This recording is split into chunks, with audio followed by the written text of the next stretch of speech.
তুমি যে ঢোকার সময় কি ও সালাম দিয়েছো? আর তুমি যে ঢোকার সময় ঢুকছো, সালাম দিয়ে দিছো, এটা কেউ শুনতে পারেনি। আরেকটু কি করবা, প্রথমে স্যার আসতে পারি, তারপরে সালামটা একটু উচ্চ স্বরে দেবে। মিজানুর রহমানের সার্টিফিকেটস এর জিপিএ এসএসসি থেকে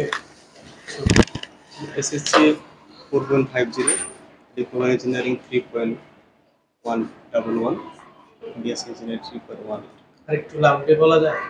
SSC 4.50, diploma engineering 3.11, BSc engineering 3.18। 3.18। Okay. কোন সাবজেক্ট নিয়েছি? Computer science and engineering.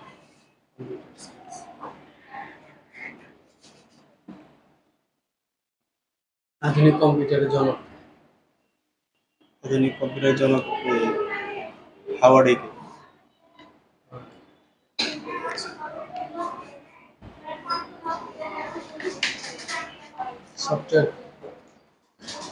Software একটা হচ্ছে স্যার অ্যাপ্লিকেশন, যেটার মাধ্যমে আমরা আমাদের হার্ডওয়্যারটা পরিচালনা করতে পারি। কম্পিউটার বা ল্যাপটপ, গুগল একটি সার্চ ইঞ্জিন। লিনাক্স হচ্ছে স্যার একটা অপারেটিং সিস্টেম। ভিস্তা একটা অপারেটিং সিস্টেম।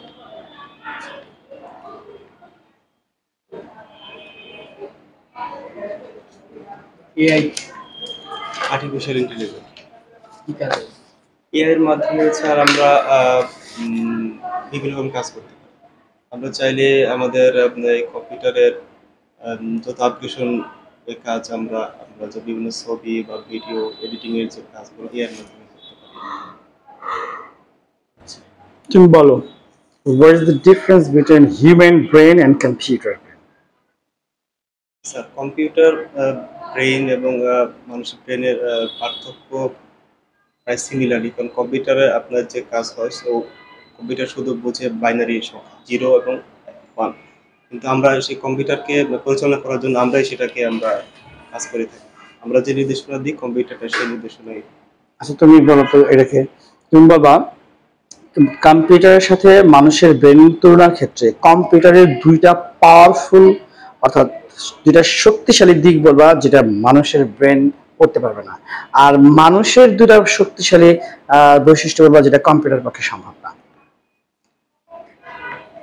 প্রশ্ন বুঝেছো? কম্পিউটার ব্রেন বা কম্পিউটারের সাথে মানুষের ব্রেনের তুলনার ক্ষেত্রে তুমি যদি কম্পিউটার সায়েন্স ছাত্র এই তোমাকে জিজ্ঞেস করছি, তুমি বলবা কম্পিউটারের দুটি শক্তিশালী বৈশিষ্ট্য বলবা যেটা মানুষের ব্রেনের পক্ষে সম্ভব না, আবার মানুষের ব্রেইনের শক্তিশালী দুটা বৈশিষ্ট্য বলবা যেটা কম্পিউটারের পক্ষে সম্ভব না। কম্পিউটারে স্যার যেটা বৈশিষ্ট্য হচ্ছে কম্পিউটারে যে আমরা যে কোনো কিছু আপনার রেজাল্ট যে বের হয় এটা একদম সঠিক নির্ভুল বের হয়। আরেকটা বলো, যে মানুষের ব্রেনটা নির্ভুলভাবে বের করা সম্ভব না? হ্যাঁ, মানুষেরটাও নির্ভুলভাবে বের করা সম্ভব, তবে কম্পিউটার থেকে আপনার মানুষেরটা একটু ভুল হওয়ার সম্ভাবনা থাকে, কিন্তু কম্পিউটারটা একদম নির্ভুলভাবেই রেজাল্টটা আসে। আর একটা বললো, আরেকটা দ্রুত আসে না? হ্যাঁ অবশ্যই দ্রুত তো আসে। আরেকটা বলো। দ্রুত আসে, এবং এটা হচ্ছে আপনার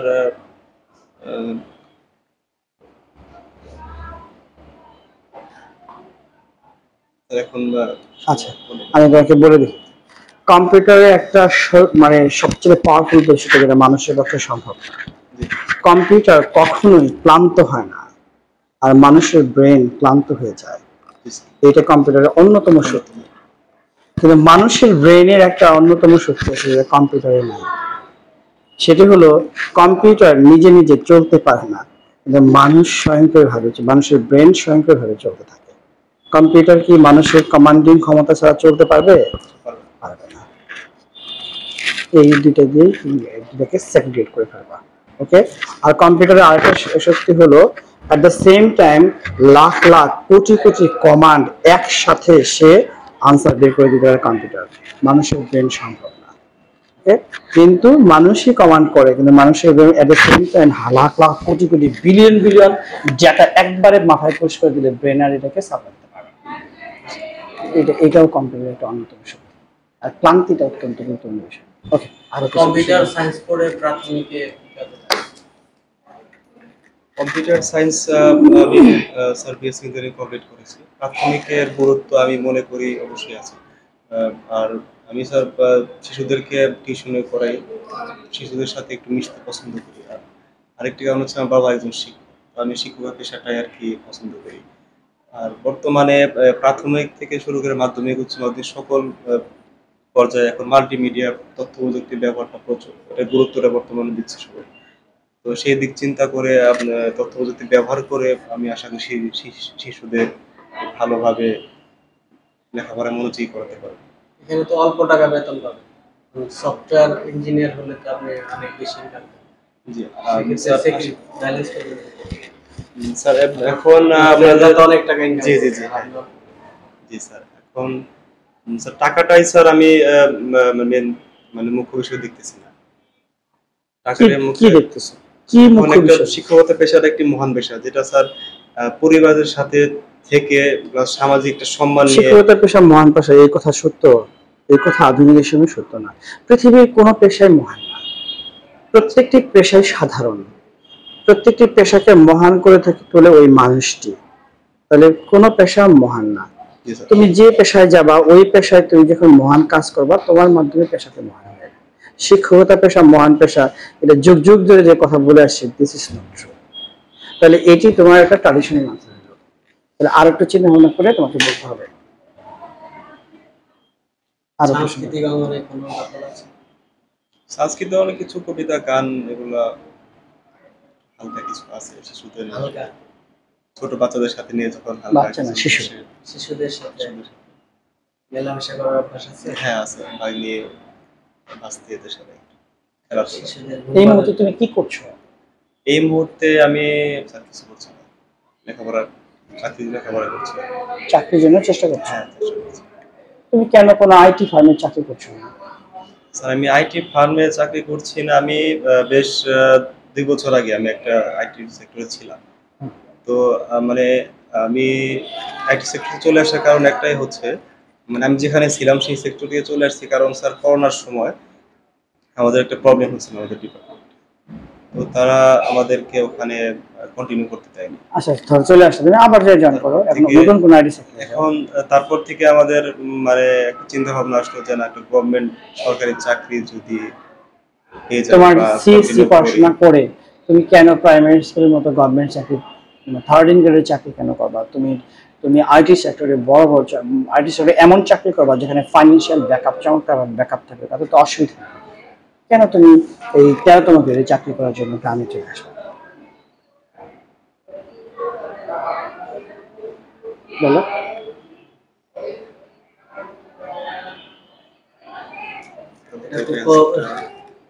প্রাথমিকের চাকরি কোন শ্রেণীর চাকরি জানেন? এটা 13তম গ্রেডে। কোন শ্রেণী, কোন ক্লাস? এটা এই 3য় শ্রেণীর। 3য় শ্রেণী। যদি প্রমোশন নাই জানেন তো? হ্যাঁ বর্তমানে এটা প্রমোশন ব্যবস্থা নেই। প্রমোশনের মধ্যে প্রধান শিক্ষক হওয়ার একটা সুযোগ সহকারী এটা গ্রেডেশনের উপর ডিপেন্ড করে। জি সারা জীবন সহকারী শিক্ষক, এর ফলে ম্যানেজ করতে পারবে। তোমার যেহেতু কম্পিউটার সায়েন্স, তোমাকে অবশ্যই এই প্রশ্নগুলোর মুখোমুখি হবে। আচ্ছা তুমি বলো, ওই টাঙ্গাইলের বিখ্যাত কিছু ব্যক্তির নাম বলো। যেমন মধুম জননেতা মৌলানা আব্দুল হামিদ খান ভাসানী, শামসুল হক, বঙ্গবীর কাদের সিদ্দিকী, বিচারপতি আবু সাইদ চৌধুরী, নবাব আলী চৌধুরী আছে। এগুলো কোন বিশ্ববিদ্যালয় থেকে পড়েছে? এই প্রাইভেট ইউনিভার্সিটি। প্রাইভেট কি সিটি ইউনিভার্সিটি। ঢাকা বিশ্ববিদ্যালয়ের যে সিনেট ভবন, এটা কার নামে পড়েছে? কার নামে নামকরণ? সরি সিটি ইউনিভার্সিটি থেকে তো গেছেন, ঢাকা ইউনিভার্সিটি গেছেন? 2-1 বার যাওয়া হয়েছে। ওই তুমি যে কিছুক্ষণ আগে নাম বললে একটা, নবাব আলী চৌধুরী। জি। তো ওনার বাড়ি কোথায়, মানে উনি কোন অঞ্চলের নবাব ছিলেন? উনি স্যার পুরুটিয়ার। না না এই নবাব না, ধনবাড়ি। উনি কিন্তু ঢাকা বিশ্ববিদ্যালয়ে ওনার অনেক ল্যান্ড আছে, অথচ তাকে নিয়ে কেউ কোনো খবর রাখে না। ওকে তুমি বলো তো 1952 সাল কেন বিখ্যাত? 1952 সাল ভাষা আন্দোলনের জন্য বিখ্যাত। আমরা ভাষা দিবস, শহীদ দিবস ইত্যাদি বলি, এগুলো কবে পালন করব? 21 ফেব্রুয়ারি আমরা ভাষা আন্দোলন আন্তর্জাতিক মাতৃভাষা দিবস পালন করি। আর কি পালন করি? এই 21 ফেব্রুয়ারি স্যার আমরা তো এটাই পালন করি। মহান শহীদ দিবস মহান শহীদ দিবস ও ও আন্তর্জাতিক আন্তর্জাতিক মাতৃভাষা দিবস। তো এই মহান শহীদ দিবস কবে আন্তর্জাতিক মাতৃভাষা দিবস হিসেবে স্বীকৃতি লাভ করেছে এবং কোন প্রতিষ্ঠান এই স্বীকৃতি দিয়েছে? পারবো না। 1999 সালে এটা মনে হয় মহান শহীদ দিবসকে আন্তর্জাতিক মাতৃভাষা হিসেবে স্বীকৃতি দিয়েছে ইউনেস্কো। আর এটি 1999 সালে সম্ভবত 17 অক্টোবর, দেখে নিও তারিখ। ঠিক আছে। আচ্ছা, তো তুমি বলো, হাজার বছরের শ্রেষ্ঠ বাঙালি স্বাধীনতার মহান স্থপতি জাতির পিতা বঙ্গবন্ধু শেখ মুজিবুর রহমান কত সালে জন্মগ্রহণ করেছেন, কত সালে শহীদ বরণ করেছেন? 17 মার্চ 1920 এবং শহীদ বরণ করেছে 15 আগস্ট 1971। 1975 sorry sir. 15 আগস্ট কি দিবস হিসেবে? জাতীয় শোক দিবস। জাতীয় শোক দিবসে কি করো?